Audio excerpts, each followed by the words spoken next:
One of the things I've been thinking about is what's going to happen when the strike is over, right? When the AMPTP finally comes to the table and says, hey, we're going to make a deal with the WGA and SAG-AFTRA. What is that going to mean for the long run of the entertainment industry? And at this point, I don't think it's going to be anything good. And I don't think that has really anything to do with, let's say, artificial intelligence. But what we're seeing is a real massive explosion of the global entertainment sphere. The United States is still the epicenter of that. It will probably always be towards the top. But at the same time, what we're looking at is a system that is also fundamentally set up to fail.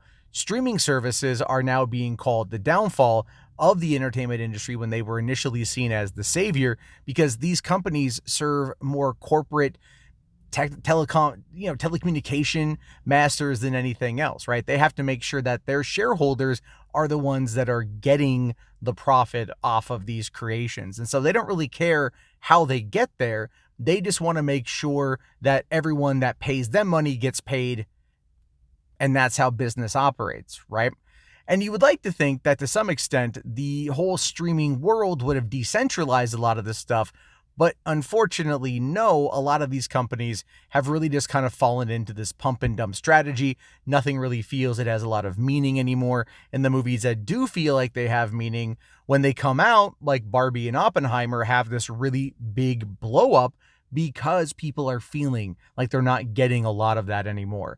And at the same time, you look at someone like Netflix, who just this weekend put out the final part of season 2 or season 3 of The Witcher, the end of Henry Cavill's Geralt of Rivia, and there's very little fanfare for it. In fact, there just hasn't been much fanfare for a lot out of Netflix recently, which is one of the reasons why they're putting so much money and so much emphasis on foreign created content that they can buy for a steal. And I think if Netflix proves that it can work for them, they can probably get the other streamers to do the same thing.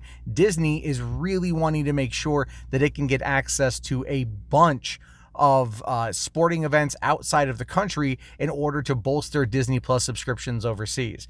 And that is, quite frankly, where we are. It's sad, but what I also feel about things is that what we're going to see and what we should see is maybe a resurgence of the indie cinemas from the classics from the early 90s, right? The Tarantinos, the Rodriguezes, the Kevin Smiths, the Linklaters, those kind of guys that actually are able to create something amazing from something so small. And that has never gone away, but our view of those movies has, right? How we look at those films has.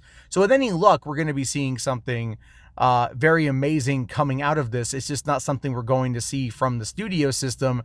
And maybe at this point, if you are really worried about the future of the movies, you might want to start putting your emphasis on smaller productions and really helping those get out there, because that's going to be what brings a lot of people together.